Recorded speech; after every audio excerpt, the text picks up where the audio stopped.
That's Mike. News at 9. ये है let's mic more than radio और आप सुन रहे हैं न्यूज एट 9 समाचारों के साथ मैं महेश सिंह। पाकिस्तान में पंजाब प्रांत की सरकार ने लाहौर के कई इलाकों और सड़कों के पुराने ऐतिहासिक नामों को बहाल करने की अपनी योजना को स्थगित कर दिया है।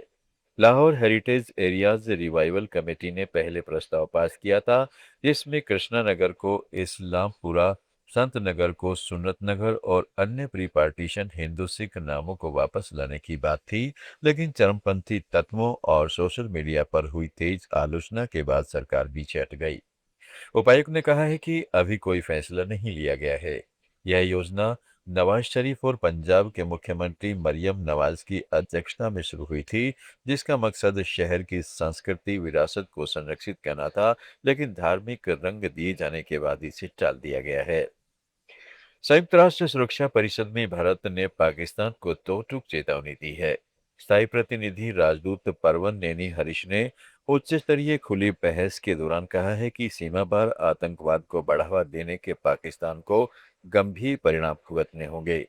संयुक्त राष्ट्र चार्टर के उद्देश्यों और सिद्धांतों को बनाए रखने पर केंद्रित इस बहस में राजदूत हरीश ने पाकिस्तान पर चरमपंथी तत्वों को संरक्षण देने, भारत के खिलाफ सीमा पार आतंकवाद फैलाने और कट्टरता भड़काने का आरोप लगाया। उन्होंने जोर देकर कहा है कि पाकिस्तान का पुराना सिद्धांत भारत को हजार कांटों से लहूलुहान करना संयुक्त राष्ट्र चार्टर के मूल सिद्धांतों का उल्लंघन है। भारत ने स्पष्ट किया है कि वह अपनी संप्रभुता की रक्षा करने का पूरा अधिकार रखता है और पाकिस्तान को आतंकवाद को राज्य नीति के तौर पर इस्तेमाल करना तुरंत बंद करना चाहिए। जम्मू कश्मीर को लेकर पाकिस्तान की भड़काऊ टिप्पणियों को भी भारत ने सिरे से खारिज कर दिया।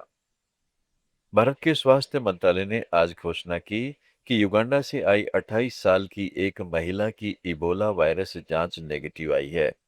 बेंगलुरु के महामारी अस्पताल में आइसोलेशन में रखी गई इस महिला को सतर्कता के तौर पर क्वारंटीन किया गया था, क्योंकि उसे हल्का शरीर दर्द था। महिला युगांडा से अहमदाबाद होते हुए बेंगलुरु पहुंची थी।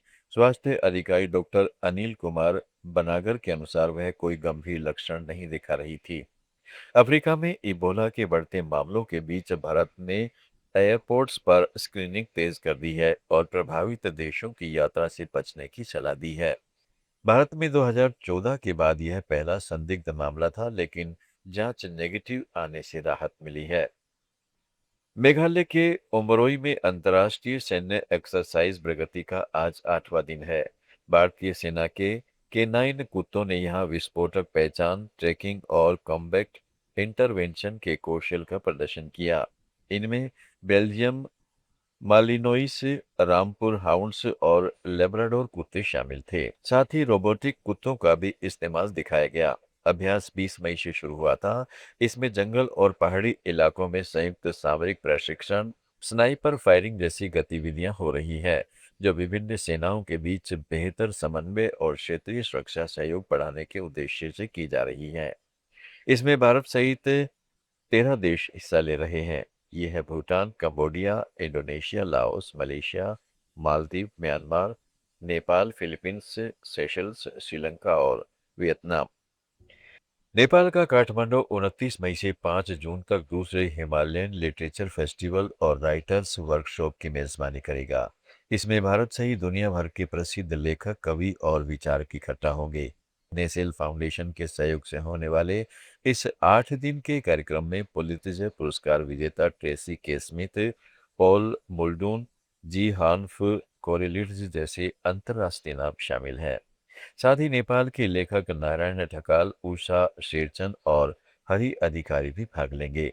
यह उत्सव गुरु प्रसाद मैनाली को समर्पित है और हीलिंग, क्रिएटिविटी, सांस्कृतिक संवाद, मेमोरी और कॉन्शियसनेस जैसे विषयों पर केंद्रित रहेगा।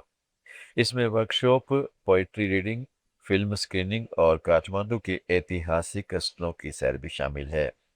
आयोजक युयुत्सु शर्मा ने इसे साहित्य के जरिए हीलिंग का सबसे पुराना माध्यम बताया है। समाचारों में फिलहाल इतना ही।